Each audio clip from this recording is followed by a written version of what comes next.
বন্ধুরা, আজ পর্যন্ত আপনি অনেক প্রাণীর ডিমই দেখে থাকবেন যেগুলো দেখতে সাধারণ নয়, কিন্তু আজ আমরা আপনাদের এমন কিছু ডিম দেখাবো যেগুলো হয়তো সম্ভবত আপনি আগে কোথাও দেখেননি। এজন্য ভিডিওটি স্কিপ না করে শেষ পর্যন্ত অবশ্যই দেখুন, কারণ ভিডিওটি বেশ ইন্টারেস্টিং হতে চলেছে। বন্ধুরা, গ্রিন লেসউইং। গ্রিন লেসউইং একটি ফড়িং এর প্রজাতি যেটা সবুজ রঙের হয়ে থাকে। এই প্রাণীর ডিম খুবই আলাদা হয়ে থাকে এবং এটা খুব অল্প মানুষই দেখেছে, কারণ আপনি যদি এটা দেখেও থাকেন তাও বুঝবেন না যে এটা কিসের ডিম। এর কারণ হলো এর স্ট্রাকচার। এই প্রাণীটি সবুজ পাতার ওপর তাদের ডিম পাড়ে, যেগুলো দেখতে কিছুটা এইরকম হয়ে থাকে। শুরুর দিকে এদের ডিম সাদা এবং পরবর্তীতে এগুলো হালকা রঙের হয়ে থাকে, কিন্তু যতক্ষণ পর্যন্ত এটা হ্যাচ হওয়ার প্রক্রিয়া পর্যন্ত পৌঁছায় এর রং বদলে হালকা সবুজের মতো হয়ে যায়, যেটা দেখে মনে হয় যে এটা কোনো উদ্ভিদের অংশ। আয়াম সিমানিয়াক্স। আয়াম সিমানি খুবই জনপ্রিয় চিকেন ব্রিড এর একটি, যেটা ইন্দোনেশিয়ার একটা প্রজাতি, এবং এই মুরগি পুরোপুরি কালো রঙের হয়ে থাকে, বাইরে থেকে না বরং ভিতর থেকেও। এই মুরগি ক্রস ব্রিডের মাধ্যমে বানানো হয়েছে। এর কারণে এই মুরগির ডিমও কম দিয়ে থাকে। যদি এদের এক্স সম্পর্কে বলা হয় তাহলে এটা জরুরি নয় যে এটা সবসময় ব্ল্যাক রঙের হবে। মাঝে মধ্যে এর রং ব্রাউনও হয়ে থাকে, কিন্তু এদের এক্সের সাইজ নর্মাল চিকেন এক্সের সাইজ থেকে বড় হয়ে থাকে। যেমনটা আপনি শুনলেন যে এদেরকে ক্রস ব্রিডিং করে বানানো হয়েছে, এজন্য এই মুরগি অন্য মুরগিদের তুলনায় বেশি মেলানিন প্রডিউস করে, এবং এই মুরগির ডিম বাজারে সাধারণ মুরগির ডিমের দামের 5 থেকে 6 গুণ বেশি দামে বিক্রি করা হয়। Southern cassowary eggs. Southern cassowary এই পাখিটি উড়তে পারে না, যেটা অস্ট্রেলিয়ার নিজস্ব প্রজাতির একটি। এই পাখিটি তাদের বড় কালো পাখনা এবং নীল মুখের জন্য বেশি পরিচিত। শুধু এইটুকুই নয়, এটা পৃথিবীর সব থেকে দ্বিতীয় ভারী পাখিও বটে। তবে এর সৌন্দর্য দেখে বিমোহিত হবেন না, কারণ এরা দেখতে যতটা সুন্দর হয়ে থাকে ততটাই আক্রমণাত্মক হয়ে থাকে। এদের ডিমের কথা যদি বলা হয় তাহলে এগুলো সবুজ রঙের হয়ে থাকে, এবং এদের সাইজের কথা বললে এগুলো উট পাখির ডিমের থেকে কিছুটা ছোট হয়ে থাকে। উট পাখির ডিম যতই বড় হোক এগুলো দেখতে নর্মাল হয়, কিন্তু ক্যাসোয়ারি এর ডিম বড় হওয়ার পাশাপাশি দেখতেও এদের মতোই সুন্দর হয়ে থাকে, একেবারে কোনো সবুজ জেমস্টোনের মতো।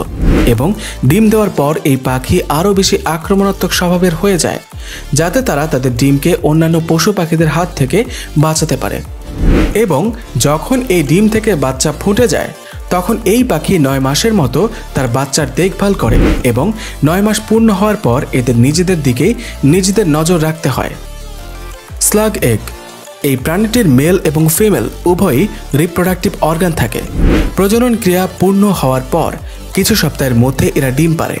এদের ডিম অনেক ছোট হয়ে থাকে, যেগুলো কিছুটা ম্যাজিক বলের মতো দেখতে, যেগুলোর ভেতরে চলমান প্রক্রিয়াগুলো সহজেই দেখা যায়। এরা একেবারে 20 থেকে 50টি ডিম পারে। ডিমের বাইরে আসার পর স্লাগ খুবই দ্রুত গ্রো হতে শুরু করে, এবং প্রায় 2 মাসের মধ্যে এরা গ্রোন স্লাগে পরিণত হয়। যদিও স্লাগ সাইজে ছোট হয়ে থাকে, কিন্তু লস অ্যাঞ্জেলসের একটি জলাশয়ে পাওয়া এই স্ল্যাগটি এখন পর্যন্ত সবথেকে বড় slug. Horn and ghost Shark. এই শার্কের ডিম দেখতে খুবই ব্যতিক্রমী এবং কালো রঙের হয়ে থাকে। এদের ডিম স্পাইরাল শেপে হয়ে থাকে, যেটা কিছুটা স্ক্রুয়ের মতো দেখতে। ডিম পাড়ার পর এই শার্ক এই ডিমগুলো তার মুখ দিয়ে নিয়ে পানির নিচের পাথরের খাঁজে লুকিয়ে রাখে, যাতে সমুদ্রের অন্য কোনো প্রাণী কর্তৃক এর কোনো ক্ষতি না হয়, এবং এরপর ডিম নিজেই হ্যাচ হয়ে নিজেই নিজের জীবন কাটাতে শুরু করে দেয়। এমনই একটা আজব ডিম অন্য একটি মাছেও পাওয়া যায়, যেটাকে ঘোস্ট শার্ক নামে জানা যায়, এবং এর ডিম সম্পূর্ণ কালো রঙের হয়ে থাকে এবং কিছুটা এরকম দেখতে হয়, যেগুলোকে সমুদ্রের সব থেকে গভীরে পাওয়া যায়, এবং এর কারণেই এই ডিম খুব কম মানুষই দেখেছে। Robbins egg.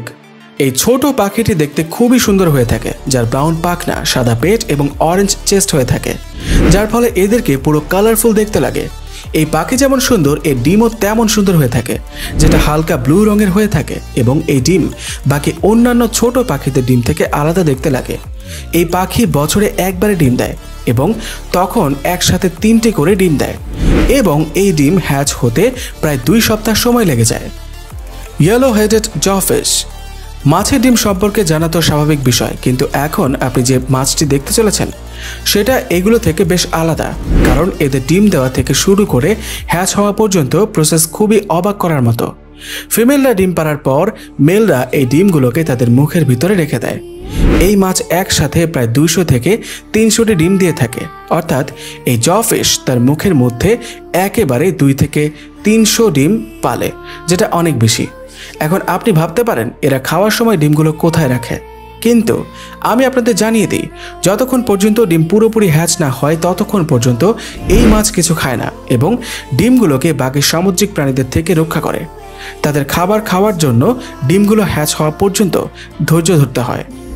বন্ধুরা, আপনি যদি এই ভিডিওর পার্ট 2 দেখতে চান তাহলে কমেন্টে পার্ট 2 লিখে দিন এবং এই ভিডিওটি লাইকও করে দিন। সি আর্চিনস কিছুটা বলের মতো দেখতে, যাতে কাঁটা লাগানো থাকে। সমুদ্রের সব সি আর্চিনস একই দেখতে হয় এবং যদি এদের ডিমের কথা বলা হয় তাহলে এরা ব্রিডিং সিজন চলার সময় একেবারে 20 মিলিয়ন এগস প্রডিউস করতে পারে, যেটা খুবই বেশি। সি আর্চিনস বছরের যে কোনো সময় ডিম পারে, শুধুমাত্র গরমের সময় বাদে। এরা ছোট ছোট ক্লাউড বলের মতো ডিম পানিতে ছাড়ে।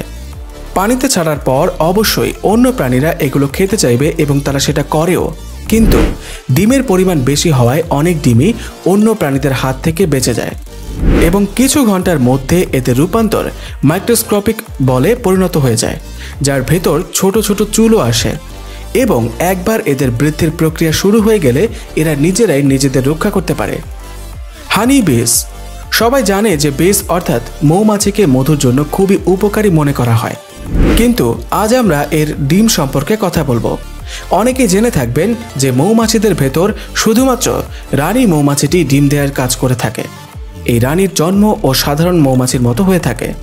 এর প্রজননে শুরু হয় লার্ভা থেকে এবং প্রায় 16 দিন পর রানী মৌমাছির জন্ম হয় এবং 12 দিন পর রানী অ্যাডাল্ট স্টেজে চলে আসে।